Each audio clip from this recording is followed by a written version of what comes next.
Hello everyone, Jay Whitner here with Crowdfunding Coverage. We do a quick recap of what's going on in the crowdfunding universe. And today we're going to be talking about what happened in the second quarter of 2018. And our show is brought to you by Kickstarter Coaching and the Space Finance Group. In the second quarter, there were 21 big campaigns. The big campaigns brought in a total of $42 million. The biggest campaign was Yuki Camp. And that campaign raised a little over $3 million. I'll talk about that later in the blog. First, we have some news.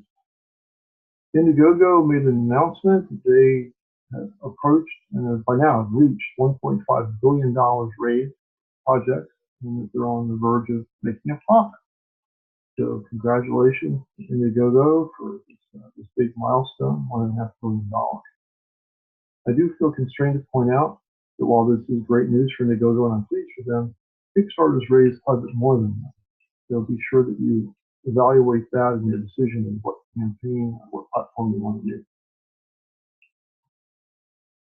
In terms of equity crowdfunding, equity raises, WeFunder did some analysis, and what they were doing was they were comparing the results of some of the funding that they've done versus venture capital funds. And they did a comparison between 2013 and 2014, that time period between what they did and what the top quartile of venture capital funds did. And they found that they did quite a bit better than the venture capital funds by a big margin. So you can see this article at crowdfundinsider.com and read more details about the WeFunder results for 2013-2014. Indiegogo has done work with Brookstone in the past. And what the news item is they're putting together a more formalized program that for qualifying projects in Indiegogo, they can be evaluated by Brookstone to include in the brick and mortar stores. I don't know what all the guidelines are, the merit getting shelf space in Brookstone. The Brookstone stores are not really large. So I suspect you have to have a really strong campaign to meet whatever the guidelines are to include it. Now we've had some time with the equity crowdfunding space. We're starting to get pretty good metrics on the big platforms. Who's doing the business in equity crowdfunding? Because there's a lot of platforms that offer equity crowdfunding, but a relative handful that are doing a lot of business. So I looked at three metrics through this VentureBeat article, and the ones I wanted to tell you about were most money raised, the average raise per campaign, and the most campaigns shared. These are the metrics I thought had the most significance. In terms of the most money raised, number one, WeFunder, number two, Seed Invest. And the average raise per campaign, number one, Seed Invest, number two, WeFunder. In terms of the most campaigns that have been offered, Start Engine number one, WeFunder number two. The consistent thing that you see is that WeFunder is either first or second in all of these metrics. So if you're considering doing an equity crowdfunding campaign, I would suggest that you definitely take a hard look at dealing with the people at WeFunder. On the big campaigns, now we can't talk about all 21 campaigns, it takes too long. We'll talk about 8 of them. The size range was from about $1 million to $3 million. The length of the videos range from about 1 minute to 24 minutes. Be very careful. The 24-minute campaign is way unusual. Those people are professional photographers, professional videographers, and use their skills to make like a crazy long, interesting video. Don't do that. Your video should not be 24 minutes. It probably shouldn't even be 4 minutes. The video should be 2-3 minutes. The length of campaigns, they range from 23 days to 60 days. The rewards were from 1 reward, which is pretty unusual, up to 20 rewards. In terms of updates, which is telling your backers what's going on with the campaign, range from 8 to 24. That's all. The first campaign here is Luma by Segway. You're all probably familiar with Segway. If you see the picture, this is sort of like a Segway without the the hand part. So you can stand on this. You don't have to have handlebars. And this is a very smart device. You can set this device to follow you around. You walk around. You can use voice commands, to take a picture, things like that. It's very, very smart. You can, I believe you can type in on your smartphone, like a text message, and the thing will speak wherever it happens to be. You can remote control it. There are a lot of different things. They raise a lot of money. Some of the aspects of their campaign, where they use the media logos to explain to people, what different media outlets were really talking about their campaign and covering it. They use the GIFs, which are the miniature videos that don't have any sound associated with them. And they also use supplemental videos. This is what you need to do so that your main video is not too long.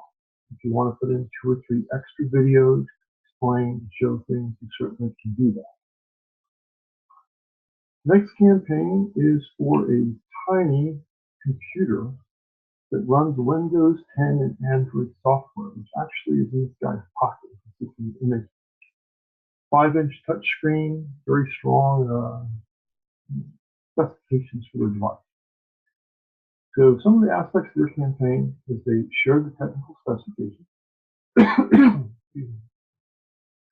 They had an early bird, and what I mean when I say that is they gave a discount to the very first people who step up to back their campaign. This builds momentum and gets things off to a good start. They also use stretch goals. If you're not familiar with crowdfunding, your campaign has a financial goal associated with it.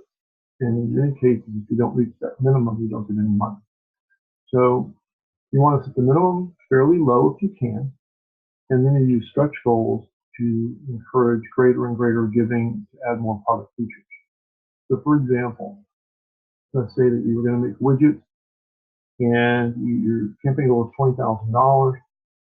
Well, if you reach $25,000, you might say our stretch goal is if you reach $25,000, you can get your widget in black or white, your color, things like that. The next campaign was for an electric bike. You look at it, it's a nice design, the value sort of fared into the frame bike, a nicer look than some of the ones I've seen. Some of the things they did on their campaign is they had options that you could buy the bike and you could buy different accessories for the bike. Different options, just like if you're buying a car, there's different options you can get. This enables the main product price as low as possible, and people can add on to that whatever features they want. Another thing they did is they gave the people a choice. Their product came in multiple sizes, multiple models, multiple colors. So if you really wanted to like a certain color, then you can see which ones they offer. They offer in their color. They also did something that's quite rare. They had a live chat button. Now, if you go look at the campaign now, I assume the live chat button is not active anymore. But during the campaign, if you had a question, click on live chat. Maybe somebody there you could talk to about the campaign, about the product. Next, we have a smart watch for the outdoor enthusiast. So instead of the typical smartwatch functions that you might think of, this had things like what's the temperature, what's your altitude, how long have you been exercising, different outdoor features. Some things they did in their campaign is, I mentioned early birds in one of the earlier campaigns. This one they had multiple early birds. The very first people get a super big discount. Then the next people get a medium discount. Then the next people get a small discount, and then it's like regular things like that. So they're just tiering that down depending on when the people started up with the campaign. They have a competition chart. So how does their watch compare to other smartwatches? Show that in a nice objective grid kind of fashion. And they offered their product in multiple languages. So all the campaigns we're looking at, the base language is English. But on this one, there was a button you could click on. So if you want to see it all in French, you click on the button down the whole campaign. So you can understand what's going on. If you think your campaign has international ramifications, you can do that. This campaign, the image doesn't show you too much about it, but this was the mobile photography and videography campaign. paint. They raised a lot of money. And some of the things that they did is they had a nice timeline in their campaign. What happened when? The R&D, the development of the thing, the manufacture, the shipping, the deliveries, how long all that kind of information. You shared all that. They also had a prototype gallery, which you sometimes see. This shows what they went through in developing a product, how they come up with the features, how they come up with the design, like that. They also had a back project button. Actually, they had multiple buttons. Now, normally in these campaigns, or Kickstarter campaign and video campaign, on the right-hand side, there's different rewards you can select, click on it into the process. What I mean when I say back to project button, they put in the main body of the campaign a little button, back to project, click here. This is to assist people that perhaps have never seen a crowdfunding project before, so to make sure they know it. This project is for a really, really simple phone, a minimalist phone. This phone is not for taking pictures and videos and stuff. This is a phone. So some of the things they did with their campaign, which was a little bit minimalist in nature, which I guess makes sense. They offered the specs on their phone. They had some gifts. You can see some of the aspects of the phone, and they had some supplemental videos. So very simple and a very simple phone. What you see here are called KitPods. These are wireless earbuds. The design reminds me quite a bit of Apple earbuds. So in their campaign, some of the things they did is they had a features graphic. It was a nice layout showing all the different features of the product. They had testimonials from the public.